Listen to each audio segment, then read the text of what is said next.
नमस्कार, खरी खरी में आपका स्वागत है। मैं हूं मृगेंद्र सिंह।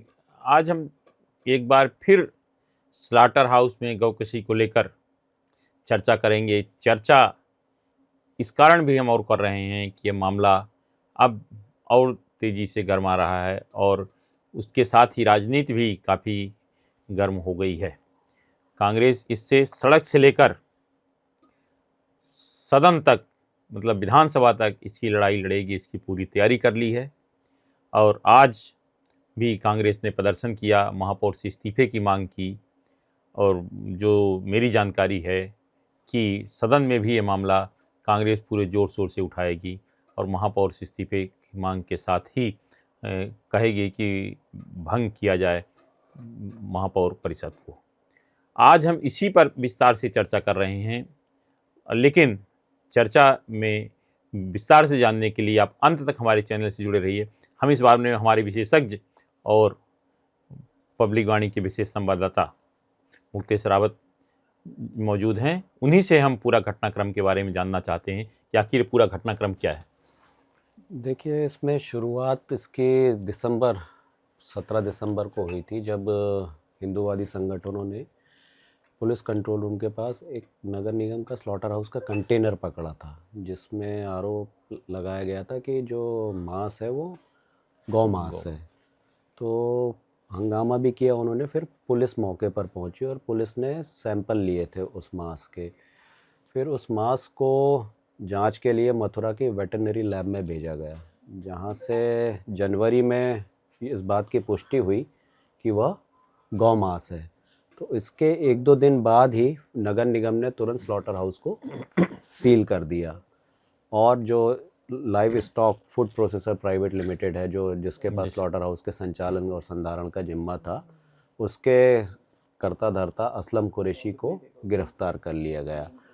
बस यह मामला सामने के आने के बाद से ही कांग्रेस काफ़ी मुखर है। न केवल सड़कों पर, नगर निगम परिषद में उस मामले को लगातार उठाया जा रहा है।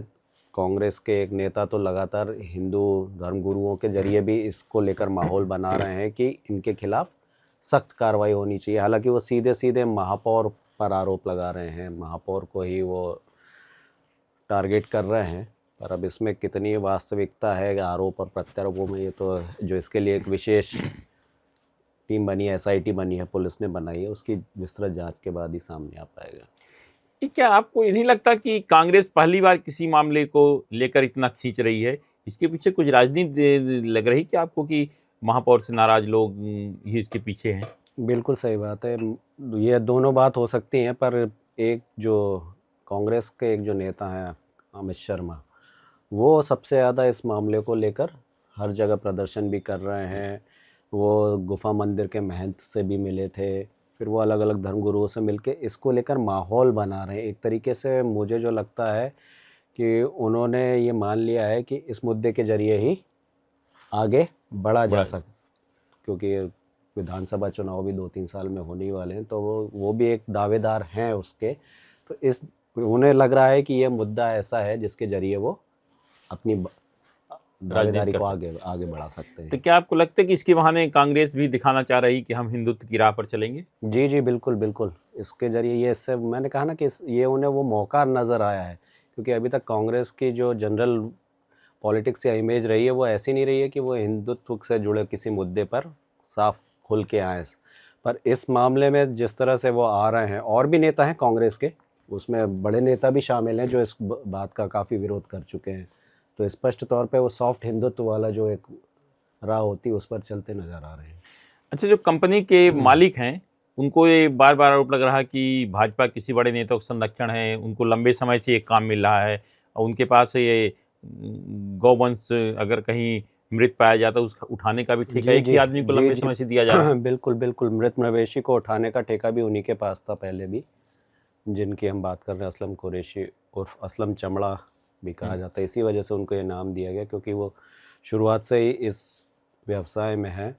मृत मवेशी भी उठाते हैं, फिर धीरे धीरे करते करते उनका दायरा बढ़ता गया और आज वो स्लॉटर हाउस के संचालन तक पहुंच गए। और भी जो एक्सपोर्ट भी होता है, ऐसा कई खबरों के जरिए बताया गया है कि मुंबई और बाहर भी वहाँ से एक्सपोर्ट किया जा रहा था मांस। तो निश्चित तौर पर वो कुछ ना कुछ तो है जो इतना एक ही व्यक्ति को क्यों बढ़ावा दिया गया, उनको कहीं ना कहीं तो मिली भगत है, वो अधिकारियों के स्तर पे है, जनप्रतिनिधियों के स्तर पर है, वो एसआईटी ही उजागर कर सकती है, पता कर सकती है। उजागर होना ना होना तो बहुत बात की बात है। लेकिन आपको नहीं लगता कि इस मामले में केवल जो टेंडर प्रक्रिया, जिन लोगों ने टेंडर दिया है, अधिकारी के खिलाफ कोई कार्रवाई नहीं हुई? वर्तमान जो व्यवस्था थी केवल उन पर एक दो तीन डॉक्टरों पर कार्रवाई करके कार्रवाई की तीसरी कर ली। देखिए, टेंडर की प्रोसेस बहुत क्लियर थी। टेंडर में कहा गया था कि जो एनुअल रॉयल्टी हमें ज़्यादा देगा हम उसको यह सौंप देंगे।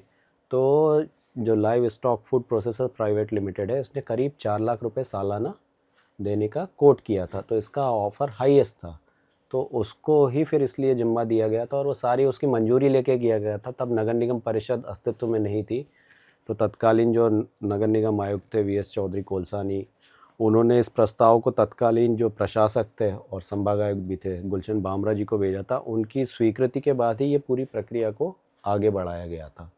तो इसमें सच ऐसा तो समझ में नहीं आ रहा है कि टेंडरिंग में कुछ गलती की गई होगी या कुछ हुआ होगा।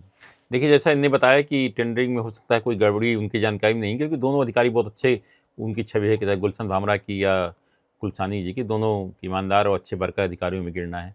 लेकिन इस तरह कांग्रेस ने जिस तरह से इसको मुद्दा बनाया है, तो मुझे लगता है कि कांग्रेस इसको लंबे समय तक खींचना चाह रही है, क्योंकि अगले 1-1.5 साल मुझे लगता है कि नगर निगम चुनाव के भी लगभग 1 साल सवा साल ही बचे हैं। जी जी बिल्कुल। मुझे लगता है कांग्रेस इसको लंबे समय तक इसी कारण खींचना चाह रही है। विधानसभा में भी मामला उठेगा, 16 फरवरी से विधानसभा का बजट सत्र शुरू हो रहा है। अब कांग्रेस ने इस मामले को लेकर आज प्रदर्शन किया, जरा देखिए प्रदर्शन में क्या कहा और महापौर से इस्तीफे की मांग की, जरा सुनिए। मालती राय मुर्दाबाद, मुर्दाबाद, मुर्दाबाद। मालती राय मुर्दाबाद, मुर्दाबाद, मुर्दाबाद। मालती राय मुर्दाबाद, इस्तीफा दो। मालती राय शर्म करो, शर्म करो, शर्म करो। बड़े तालाब में डूब करो, डूब करो, डूब करो। कांग्रेस पार्टी जिंदाबाद। इनने गौ हत्यारों को पनाह दी, ये खुद एक हत्यारन है। मालती राय गौ हत्या की दोषी है। अभी हाल ही में वर्तमान मिनिस्टर उसके सीधे संपर्क में है। मालती राय के पति और मालती राय महापौर के सीधे संपर्क में है असलम कुरैशी, असलम चमड़ा। अगर आप तथ्यात्मक जानकारी चाहते हैं, उच्च स्तरीय कमेटी बिठाइए। आप, हम सरकार से निवेदन करना चाहते हैं इस पूरे मामले में उच्च स्तरीय पूर्व जजों की एक टीम बना करके जांच करेंगे, तो एक कैबिनेट मंत्री और महापौर मालती राय का पूरा परिवार असलम चमड़ा के संपर्क में और उसके लेन देन में दिखाई देगा। इस मामले में सबसे ज़्यादा सक्रिय और सॉफ्ट हिंदुत्व के दम पर राजनीति चमका रहे हैं अपनी अमित शर्मा। पब्लिक वाणी से बातचीत में अमित शर्मा ने क्या कहा, जो प्रदेश कांग्रेस के महामंत्री है, वो भी सुनिए। ये जिस तरीके से भारतीय जनता पार्टी पिछले 1 माह से एसआईटी के नाम पर गाय में हत्या में लिप्त लोगों को बचाने का प्रयास कर रही है, और इसमें महापौर, एमआईसी मेंबर और चंद वो अधिकारी जो आज बाहर घूम रहे हैं, और खाना पूर्ति पर जिसको टेंडर दिया, मात्र उसको खाना पूर्ति के लिए बंद कर दिया, वो जेल में आराम कर रहा है। और असली गौ हत्यारे जिसने गौ हत्या कराने की अनुमति जारी करी, वो सारे लोग बड़े बड़े पदों पर बैठ के बाहर बैठे हुए हैं। मैं मांग करता हूं कि इस तरीके से तत्काल भोपाल की महापौर जो दोषी है, जिसने गाय कटवाने की अनुमति दी, जिसके प्रमाण प्रस्तुत हैं, उनको गिरफ्तार करा जाए, एमआईसी को। और इसमें उन लोगों ने, किन लोगों ने इसके पैसे लिए और कौन लोग इस गाय की दलाली में शामिल है, शीघ्र ऐसे लोगों के खिलाफ कार्रवाई होनी चाहिए। आपने सुना क्या कहा अमित शर्मा ने? मतलब इससे ऐसा लगता है इस मामले को लेकर एक बार राजनीति जो है काफ़ी गर्म हो गई है, आरोप प्रत्यारोप लगना शुरू हो गया। मुझे लगता है कि भाजपा में भी महापौर के कुछ विरोधी लोग हैं, वो कहीं ना कहीं इस मामले को हवा दे रहे हैं। नहीं तो पहली बार मैं देख रहा हूँ महापौर का, पहली बार उनके लगभग 3.5 पौने 4 साल कार्यकाल में पहली बार इतना विरोध उनका हो रहा है। इसके पीछे कहीं ना कहीं भारतीय जनता पार्टी की राजनीति जरूर है, जो कि नहीं चाहती कि हो। निश्चित रूप से महापौर अगर शहर की हैं तो आगे उनका दावा बनता है कि वो आपके विधानसभा कहीं चुनाव लड़ें, या लोकसभा का आप देखिए पिछले महापौर जो आलोक शर्मा लोकसभा सदस्य हैं, मुझे लगता है और महिला भी हैं, पिछड़े वर्ग की हैं, मुझे लगता है एक राजनीति जो भारतीय जनता पार्टी की है उनको कहीं ना कहीं डाउन करने में लगी हुई है। आज सिर्फ इतना ही। इस तरह की खबरों से जुड़े रहने के लिए हमारे चैनल पब्लिक वाणी का सब्सक्राइब करिए। आपके पास भी अगर कोई खबर है तो हमें ज़रूर बताएं, क्योंकि हमारा नाम है पब्लिक वाणी।